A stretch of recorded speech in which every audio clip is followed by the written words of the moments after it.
Hey, hey student, in this vocabulary and use lesson, I'm going to show you different expressions with the word sleep, but they don't mean they are not connected with the meaning of sleep. What I was doing a few hours ago. No, they mean something different. They have different uses. So stay with me until the end because I know these expressions are awesome and you should use them. If you don't know me very well, hello there. I'm Teacher Prix, and I'm going to help you talk to anyone, anywhere, anytime in English. Make sure to subscribe to my channel. Yes, because every week I post different kinds of English lessons to help you become a better and more confident English speaker.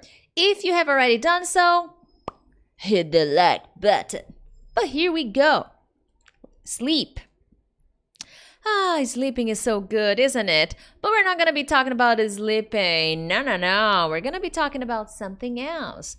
And guys, as I always highlight at the beginning of my lessons, here on my channel, I help pre-intermediate and intermediate students. My online program, The Academy, that is going to open on Sunday, March 26th, also helps pre-intermediate, intermediate students to go from stuck to speaking in 6 months.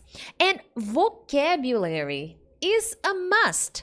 Right now, before doing this lesson, I was on the platform correcting my students' examples. Because one important thing that I always teach, quality, not quantity. And to learn a lesson, I must use it. So studying vocabulary every week is something you should do. Every week study vocabulary, but always use. To learn a lesson, I must use it. And every time I say this, I rub my hand. Let me fix my camera. Every time I say this, I rub my hands to remind you that you need energy. You need to use what you study. Okay, and this is a rule that I always tell my sardines, that's how I call my students, BSA, inside my online program. But that being said, the first expression, let sleeping dogs lie. There's even dog, okay? The word dog. But all right, what does that mean? When you say, oh my God, let sleeping dogs lie, it means that you're talking to someone, and if you say that to the person, you are telling, hey, don't do this, don't say that, don't interfere. That's the key. Don't interfere. Don't disturb a situation. Don't interfere, because if you interfere, you will cause more problems. You will cause trouble. So leave the way it is. Don't try to change it. Don't interfere with the situation. So usually when we are in a conversation, we say that to someone in an imperative tense, okay? We can tell them, hey, don't do this. Let sleeping dogs lie. Fred has many problems already. Don't say that. Don't tell him that. Let sleeping dogs lie. Don't interfere with the situation. Don't interfere with this thing. He already has a lot on his plate. Don't do that. And I even wrote here, it's a very similar example. So there's person A, person B, okay? It's a conversation. I just think you should talk to Fred about this. He will be angry, but he needs to know. He deserves to know the full story. So maybe he knows something that happened, and he's already angry. But he doesn't know the full story. And then my friend tells me, hey, tell him the full story. Tell him everything. And I'm like, no, I don't think so. I will let sleeping dogs lie. So you see, even here, I used in the future, this expression in the future. No, I will not say anything. I will let sleeping dogs lie. This means, no, I will not tell him the full story. I will not interfere with the situation anymore.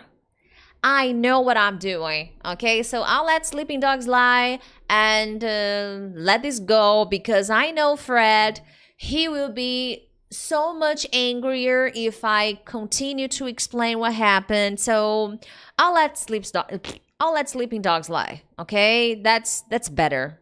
I know, Fred. I know what I'm doing. Okay, so thank you for giving me this advice. But I'll let sleeping dogs lie. It's just better.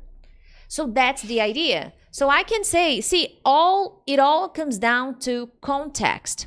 When I was creating the examples, because I always create my examples, I get inspired and then I create my examples.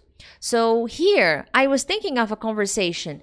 As I said, the expression means you shouldn't interfere, you're not going to interfere or disturb a situation. So maybe I know Fred. I know that if I keep talking and keep exploring the full story, I will cause more problems than help. I will make things worse. So I will let sleeping dogs lie. I will not interfere. I will not interfere with what's happening already. Moving on. Sleep on it. So sleep as a verb, okay? Sleep on something. Commonly, the pronoun it is commonly used together because it represents the thing, the situation you're sleeping on. Okay, the person, not the person. Okay, but if you are, pay attention to the situation. If you are in the process of making a decision, you need to make a decision. Maybe you had a job interview at 2 companies. Look at the context. You had 2 different job interviews, okay? And both the companies want you. They want you, like, come work for me. No, come work for me. No, for me. So you're like, okay, you're trying to make a decision. So if you say you're going to sleep on it, it means you will wait, delay making this decision till the following day, the next day. Wait 1 day. Maybe it can be more, okay? But typically you will wait 1 day to make a decision. The next day, not today. Not today. I'll sleep on it, okay? So you will delay your decision a day so that you can think about it. You need to think about it. So you need a bit more time so that you can make a good decision. So you are sleeping on it, okay? So look at the example. Robert, I know this is a big change, but I am positive this will be great for your career. So come on, let's sign the deal.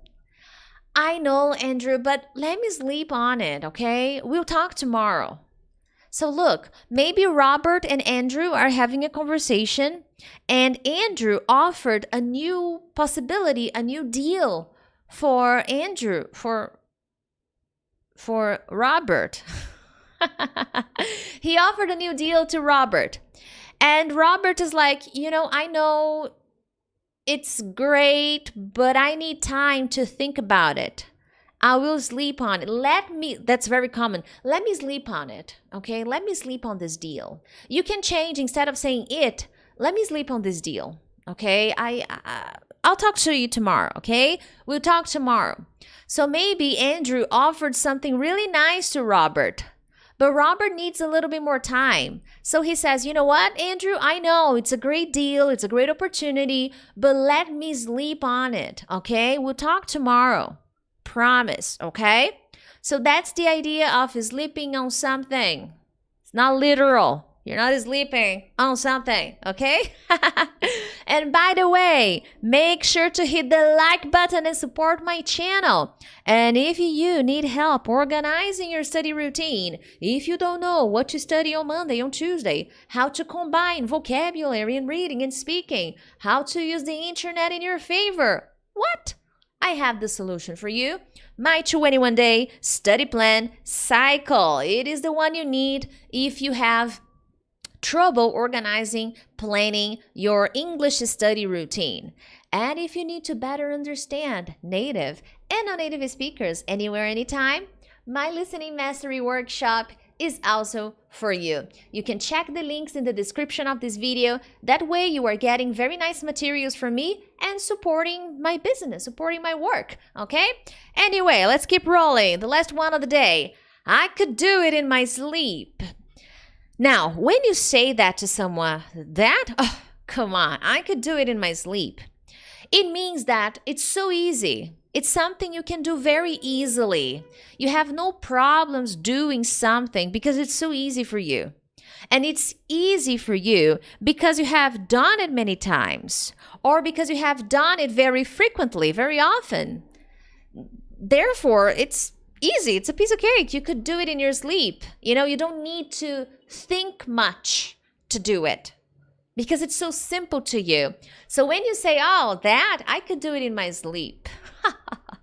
It's too easy for you, okay? So maybe I'm at work and my colleague or my boss looks at me and says, hey, can you finish this report by noon? Are you kidding me? I could do it in my sleep. I got your back.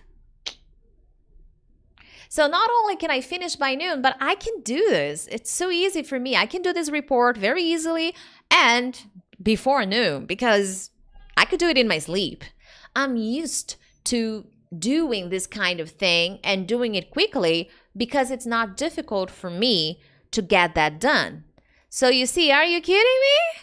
And if you say, are you kidding me? Just keep in mind, you need to be close to the person to say that and with a nice chill intonation because are you kidding me can be used in good situations or bad situations.